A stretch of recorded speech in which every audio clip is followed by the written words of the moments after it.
It's Richard Cabut, and I'd like to thank you again for all coming down here. Jason kind of asked me to do something because I put together and wrote this book called Punk is Dead, Modernity Killed Every Night.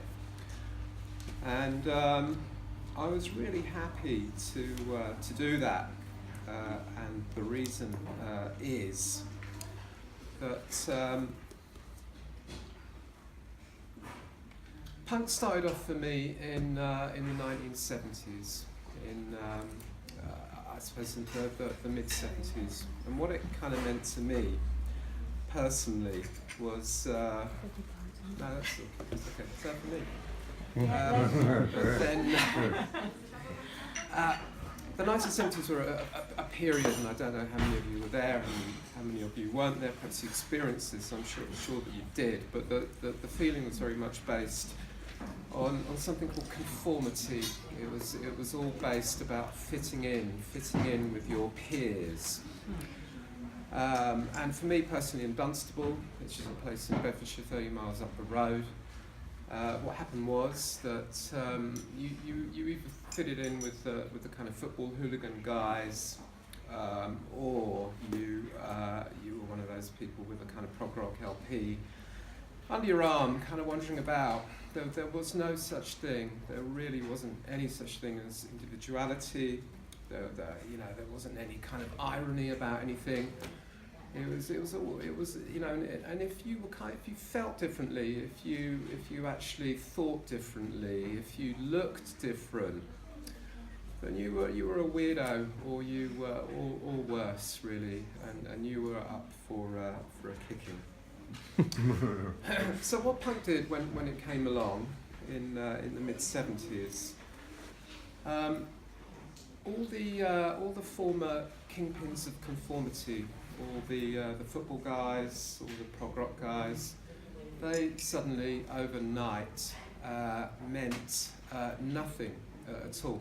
They became laughable, and you were able to become yourself, which was a fantastic kind of concept to embrace and run with.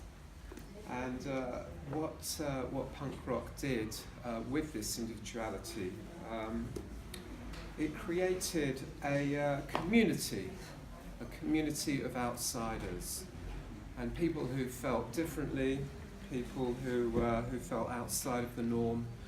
They found each other, and that sense of community, that's the lasting, or one of the lasting legacies of punk rock, which is kind of what this book is about, and it's also why we're here. And when I was talking to Jason, we discussed that idea of community and embracing it, and how this book and how punk rock is part of that current, how it's the most positive part of that current to still be here with us. And this book itself is a collection of articles, ideas, interviews by a whole bunch of different people. And I could have done it myself, but I wanted other people to come in because, again, that kind of sense of community. And some of those people who have contributed to the book, they're here today, and thank you very much for coming down, helping us to help the library, which is a real community hub.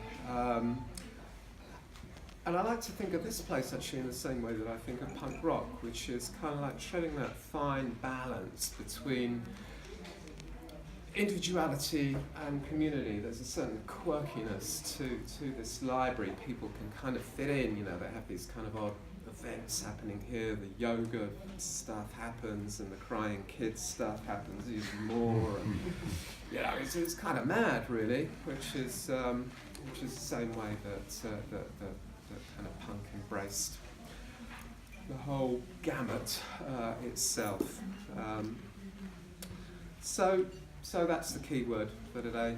Community. Thanks everybody for joining in and helping. And open shit. No, I'm going so we're here to help the library. I think there's some kind of collection thing going round. There are copies of the book for sale. If anyone wants to buy one, they're going at cheaper prices. Everyone will be happy to sign them. But otherwise, kind of just join in with the spirit and remember the place for the future. And kind of remember, I don't know, whatever. So, without further ado, so I'm going to read a bit that I wrote for this book, Punk is Dead, and then we'll carry on with everything else. So I'm going to start now. And this piece is called 1977.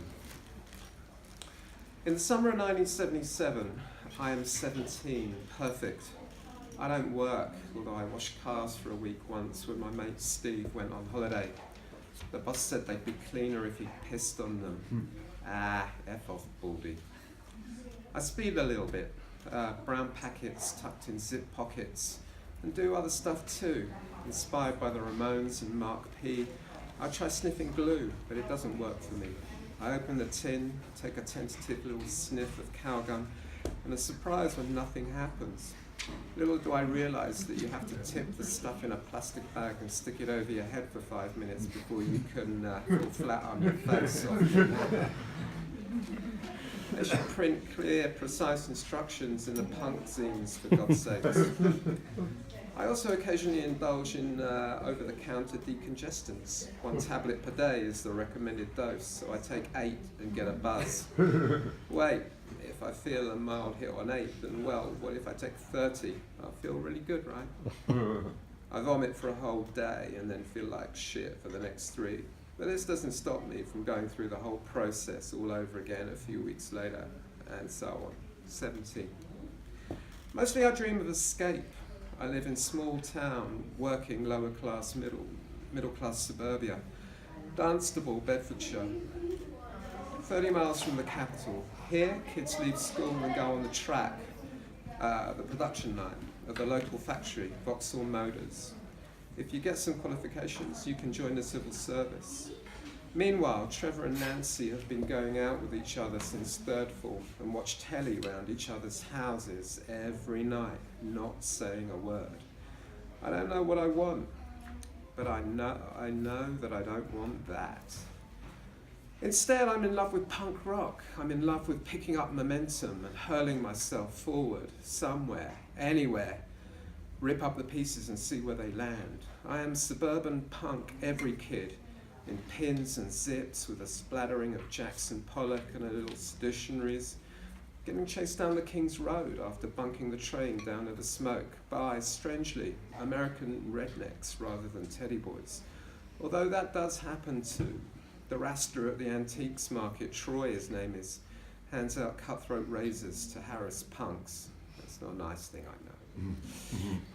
And wrap around shades worn after dark so that everything is but murk, which kind of might explain a heavy snogging session that turns out to be same sex.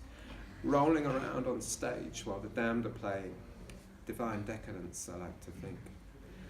I write my first fanzine, Corrugated Boredom, which later becomes Kick, pondering pretentiously on Dada and surrealism and penning bad poetry.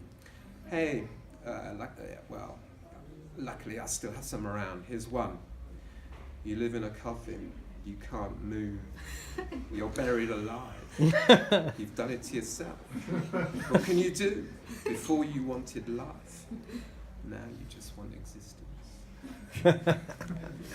Well, I actually read this out live, but you get the picture. That's not that funny, is it? No, I'm just about to do poetry on those. I also bash away on an old 4-string acoustic guitar and write crappy, cliched songs. I remember one. This is the lyrics here. Blades for flowers, drain pipes for jeans. Hippies are dead and they'll never return. 67 reversed has destroyed that dream. Yeah. It's not bad though, is it?